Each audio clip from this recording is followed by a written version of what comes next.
vamos falar um pouco sobre como as células se comunicam, afinal, não só apenas nós nos comunicamos por vias as mais diferentes que você possa imaginar, como essa daqui que você está vendo agora, mas para que a gente possa fazer isso, precisa ter muita comunicação aqui dentro. Então nós vamos falar sobre aspectos gerais da comunicação ou da sinalização celular. Para falar disso, primeiro eu vou generalizar, uma coisa que você talvez já tenha visto em outra aula, mas genericamente a comunicação celular, como qualquer mecanismo de comunicação ou de sinalização, depende de um sinal e depende de um receptor. Não adianta eu falar se você não me ouve, não é? Não houve comunicação se eu falar e você não ouvir. Então depende de um sinal e de um receptor. No caso da comunicação celular, não depende apenas de um sinal e de um receptor. Nós vamos ver que a célula ela tem mecanismos, diferentes tipos celulares têm mecanismos os mais variados para responder a esse sinal que chega até ela. E esses mecanismos normalmente envolvem um grande número de proteínas intracelulares, e essas proteínas intracelulares elas vão desencadear mudanças no comportamento da célula, que podem passar por mudança na atividade de enzimas, por exemplo, e a gente tem o metabolismo alterado, podem ser mudança no padrão de expressão gênica da célula, e a gente vai ter então a expressão gênica alterada, como também pode acontecer da gente ter mudanças, por exemplo, nas proteínas do citoesqueleto, e aí a gente vai ter forma alterada, movimentos alterados da célula. De qualquer maneira, é importante notar que não depende apenas de um sinal e de um receptor do sinal, mas tem toda uma maquinaria extremamente complexa que acontece dentro da célula.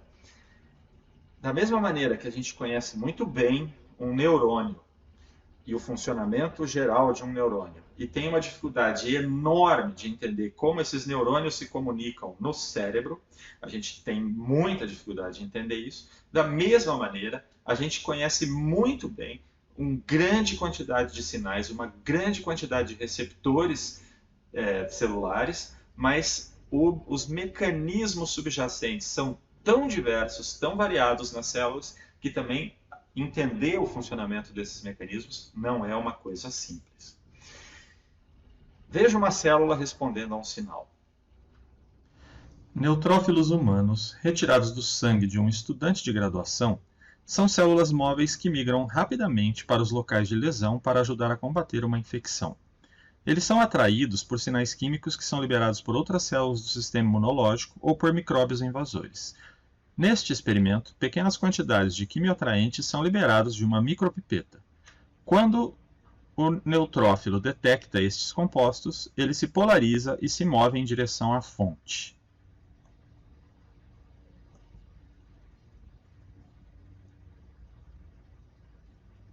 Quando a fonte do quimioatraente é movida, o neutrófilo imediatamente envia um novo prolongamento e seu corpo celular se reorienta em direção ao novo local.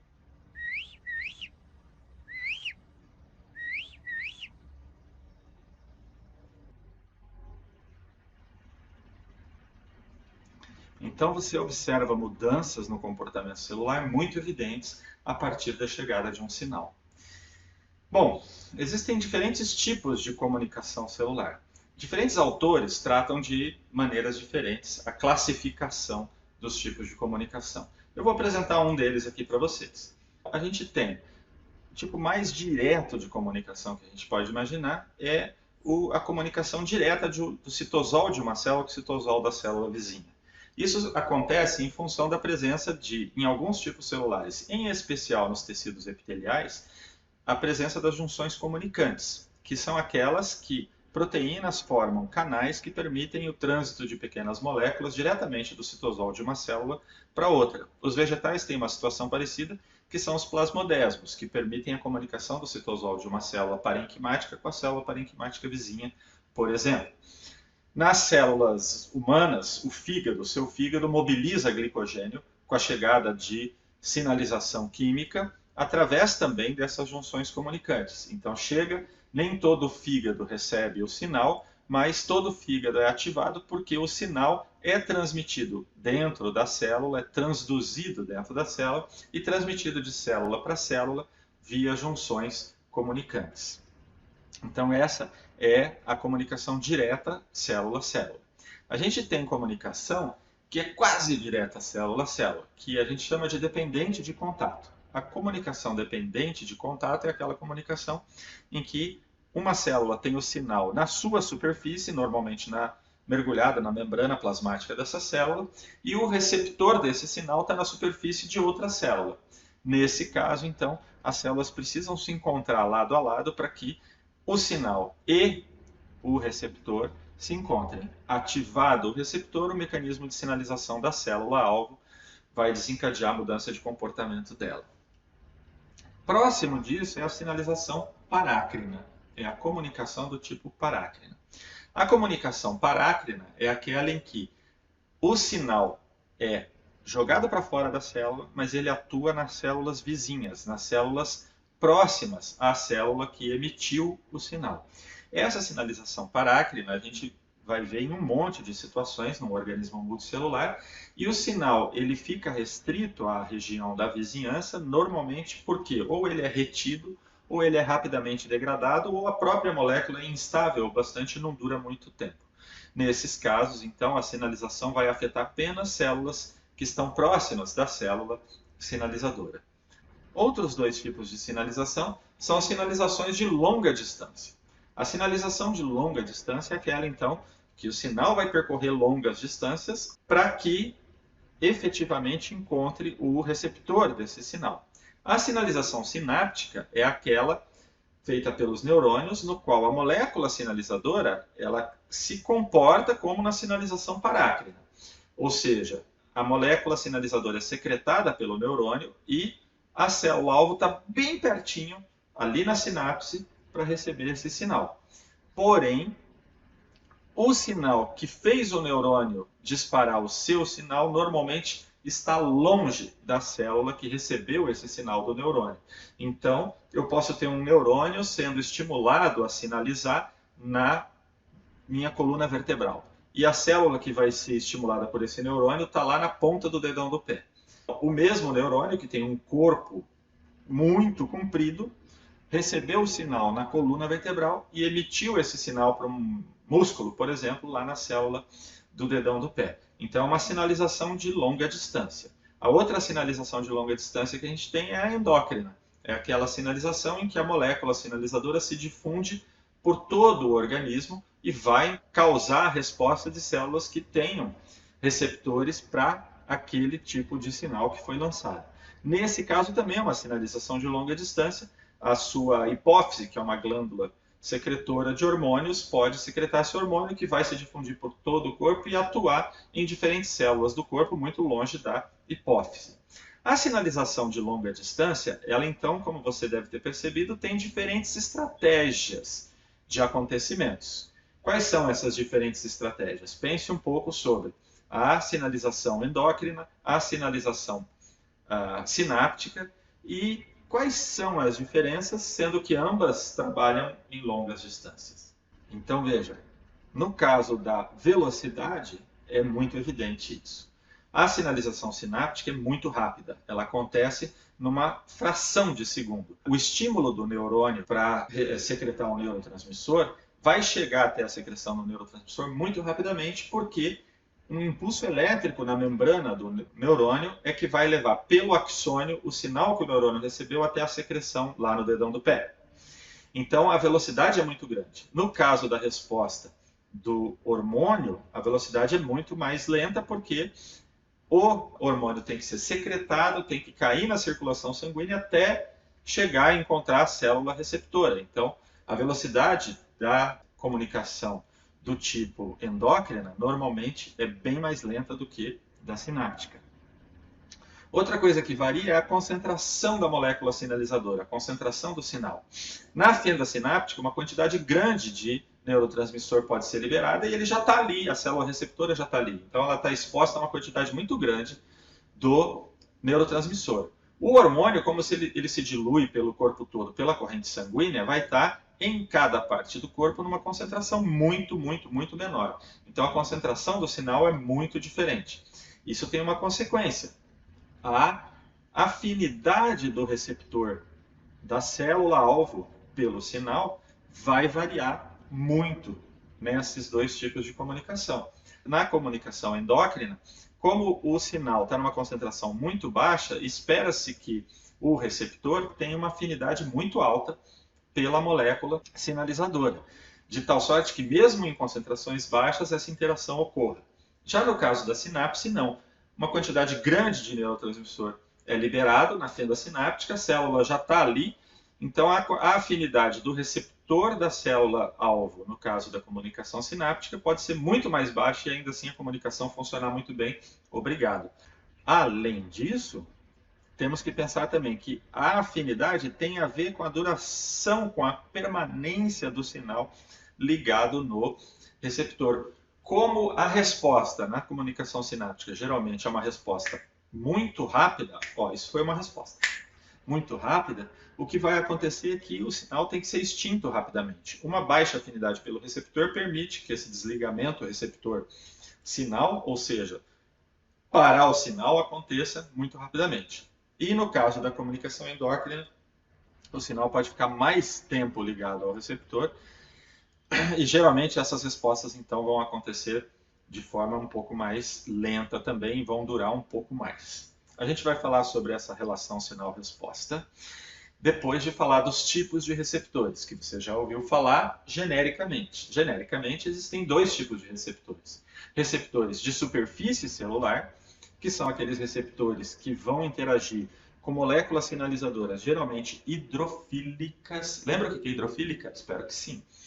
Essas moléculas hidrofílicas não entram facilmente na célula. E elas nem precisam entrar, porque o receptor normalmente é uma proteína que atravessa a membrana plasmática e lá dentro o sinal é transmitido da molécula que chegou lá fora. Ele não precisa nem entrar. Quais são os tipos, as famílias de receptores de superfície celular? 3 delas existem. Existe a família dos receptores associados a canais iônicos. Os receptores associados a canais iônicos geralmente são aqueles em que a molécula sinal chega, se liga e abre um canal iônico. Abriu um canal iônico, o fluxo de íons é muito rápido, seja para dentro ou para fora da célula, dependendo do tipo de íon. Você vai se lembrar que se for sódio, normalmente vai entrar rapidamente na célula. Se for potássio, vai fazer um caminho oposto. As respostas muito rápidas normalmente estão relacionadas com variação na concentração de íons no citosol celular. Nesse caso, a gente tem receptores associados a canais iônicos. Uma outra família enorme de receptores são os receptores associados à proteína G. Nós vamos falar um pouquinho mais da proteína G quando a gente falar dos comutadores do tipo liga-desliga na sinalização celular.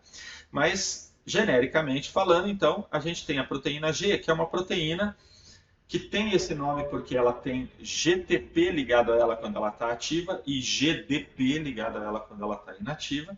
Essa proteína G é ativada por esse receptor. Chegou o sinal modifica a proteína G e a proteína G ativa, por sua vez, vai desencadear uma cascata de sinalização dentro da célula. Essa cascata de sinalização dentro da célula, ela depende, então, do receptor de proteína G. Onde que eu tenho isso? Você sente gosto? Você sente cheiro? Você tem o olfato e o paladar em ordem? Você não está com Covid-19. Essa aula está sendo gravada durante uma pandemia na qual todos devemos ficar em casa. Se as pessoas respeitassem o distanciamento social, eu não estaria 1 ano depois do início dessa pandemia dando essa aula aqui para essa lente maravilhosa que você vai enxergar a partir de agora. Bom, olfato, paladar, visão e muitos outros dependem de receptores ligados à proteína G. Só para você ter uma ideia do tamanho dessa família, camundongos têm pelo menos 1000 diferentes receptores, 1000 diferentes tipos de receptores de proteína G, ligados à proteína G, só para o olfato. Falei? É muito louco isso, né? E existem os receptores associados a enzimas, que são aqueles receptores que, quando chega ao sinal, transduzem o sinal de forma enzimática, ou seja, é uma enzima que normalmente vai ser uma enzima que fosforila o substrato, uma quinase, e essa fosforilação vai desencadear algum processo dentro da célula. Então são 3 grandes famílias de receptores de superfície. Os receptores ligados a canais iônicos, ligados à proteína G e associados a enzimas.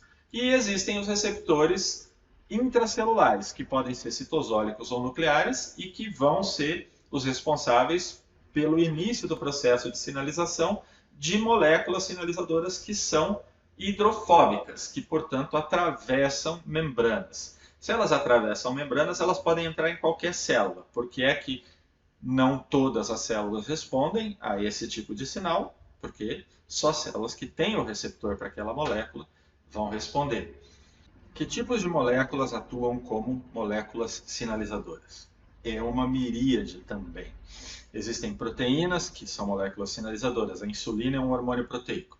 Existem pequenos peptídeos, existem aminoácidos que sozinhos funcionam como molécula sinalizadora, nucleotídeos, como o GTP, esteroides, como os hormônios esteroides, retinóides, derivados de ácidos graxos, como as prostaglandinas, que tem a ver com aspirina. Se você não conhece essa história, é muito bonita de conhecer.